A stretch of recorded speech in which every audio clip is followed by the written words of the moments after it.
Pagod ka na? Kaya mo pa ba?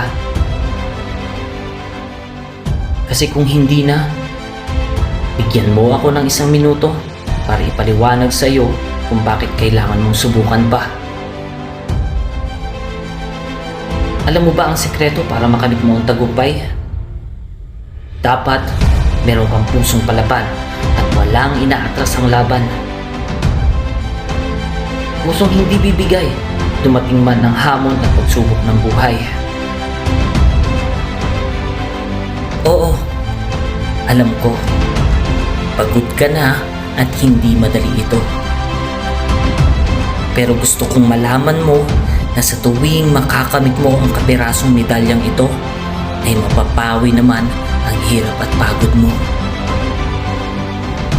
Tandaan mo, para sa iyo ang lahat ng ito.